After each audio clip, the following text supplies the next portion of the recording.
नमस्कार, स्वागत है एक बार फिर से राजनीतिक अखाड़ा में। दुनिया का सबसे बड़ा लोकतंत्र कहलाने वाले हमारे मुल्क में आम चुनाव से ज्यादा बड़ा कुछ नहीं हो सकता। जब बात आम चुनाव की हो तो किसी भी दल की नजर मतदाता के सबसे बड़े ग्रुप पर होती है। भारत के सबसे बड़ा मतदाता ग्रुप में युवाओं की आबादी है, पर वर्तमान में कम से कम 40 वर्ष की आयु के वोटरों ने जब से चुनाव को समझना शुरू किया है तब से उन्होंने महाराष्ट्र में भाजपा और शिवसेना को साथ ही देखा है। मतलब एक पीढ़ी ने शिवसेना और भाजपा को एक ही पार्टी मानकर राजनीति को देखा और महसूस किया।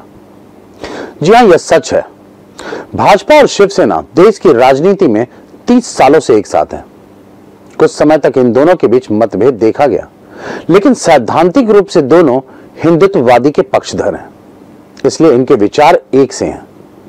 इसी वजह से ये दोनों दल फिर एक हो गए। देखा जाए तो भाजपा देश की सबसे बड़ी पार्टी है और वर्तमान में भाजपा ही एकमात्र ऐसी पार्टी है जो अकेले अपने दम पर कहीं भी चुनाव लड़ने और जीतने का मादा रखती है।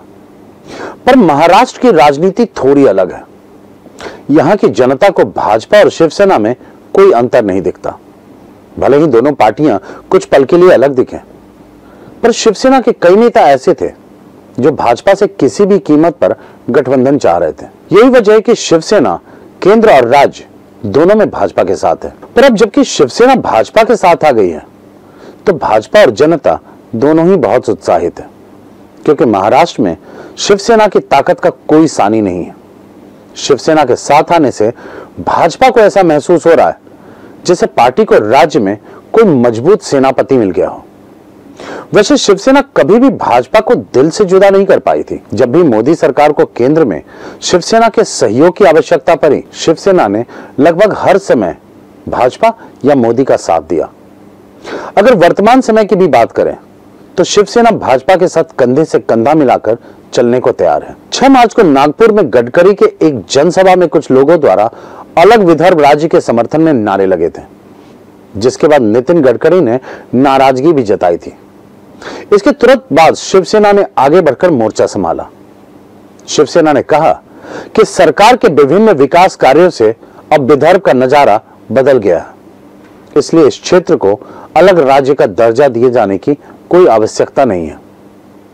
शिवसेना ने कहा कि राज्य के मुख्यमंत्री और नागपुर से विधायक देवेंद्र फडणवीस ने विदर्भ क्षेत्र में सड़कों, उद्योगों और शिक्षा पर विशेष ध्यान दिया। फडणवीस ने विदर्भ के विकास के लिए कई सक्षम अधिकारियों को नियुक्त किया और विशेष योजनाओं को वहां लागू करने के लिए बजट में प्रावधान किए।